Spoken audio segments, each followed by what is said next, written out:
आज माननीय केंद्र स्वास्थ्य मंत्री करडम आज शुभारंभ हो धनी गरीब निर्विशेष समस्त वरिष्ठ नागरिक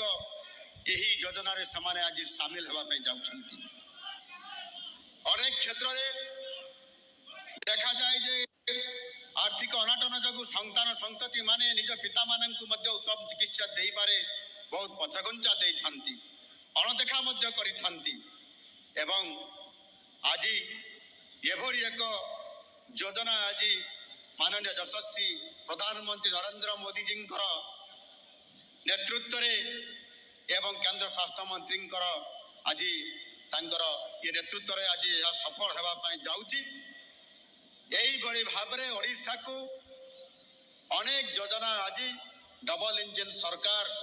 प्रतिष्ठा हवा कारण आज आम पाखक समस्त योजना गुड़िक कार्यकारी होगापी जाऊँगी। जमिति राजनैतिक कारण ओडिशा रे लक्ष लक्ष छात्र छात्री जो माने कि नूतन शिक्षा नीति 2020 रु समार दूरे रखा जाइथिला ताहा मध्य आज आमर कार्यकारी हेइछि एवं बहुत एथिरे लक्ष लक्ष छात्र छात्री मध्य उपकृत होगा जाउछंती। गोटिए कथा एथिरे कहा जाए healthy people form a strong nation सशक्त समाज और देश गठन पाई सुस्थ नागरिक मानकर बहुत ही आवश्यकता अच्छी। आउ सेथि पाई आज आम सरकार आसिला परे आज निरंतर भाव जो आमर भित्तिभूमि जहाँ दुर्बल थिला डाक्तर जोटी अभाव थिले पारामेडिकल स्टाफ जोटी कम थिले ताकू धीरे धीरे गत 10 मास भितरे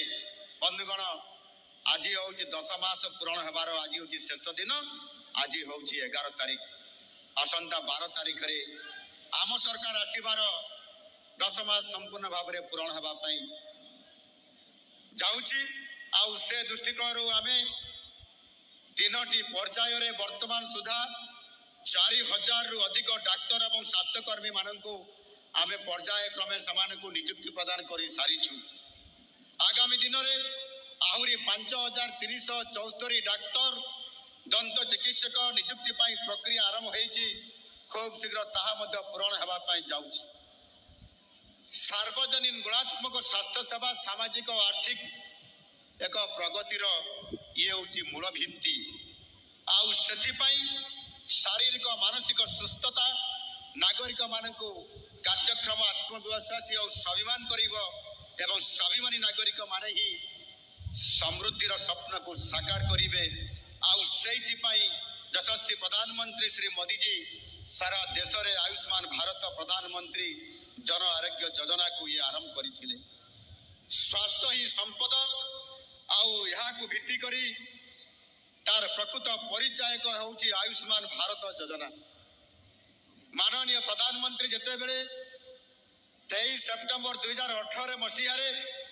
शुभारंभ करथिले ये आयुष्मान भारत योजना को निश्चित भाव में से गरीब लोक मानकर दुख एवं गरीब लोक माने किबड़ी भाव में चिकित्सा अभाव कारण सेमानंकर आत्मीय मानू सेमानंकर बंधु बांधव मानू सेमानंकर परिवार सदस्य मानू चिकित्सा देवारे किबड़ी भाव में सेमाने महाजन पाखरे बंधा पकाई बासन कुसन बिक्री करी जेभली भाव में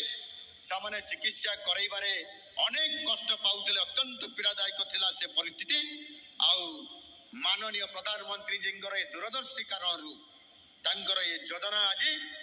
भारत वर्षर कोटी कोटी आज लोकंकु आज ये योजना कार्यकारी हेबा द्वारा तांकु आज लाभ एवं सहायक हो पारिछि एवं सेही जनता जनार्दन आज माननीय प्रधानमंत्री जी को आज आशीर्वाद एवं आशीष देवा उपरे आज तांको उपरे आज आशीर्वाद अजाड़ी दौरान विलंबर हेले मध्य आज आम राज्य 1,03,00,000 परिवार को आज ये परिवार जो सदस्य संख्या 3,46,00,000 ये हिताधिकारी मान आज तार उपकृत होगापी जाउछंती। आउ सेथिपाई केवल ओडिशा रे नुह आउ केवल सरकारी मेडिकल रे ही खाली नहीं ओडिशा समेत सारा भारत वर्षर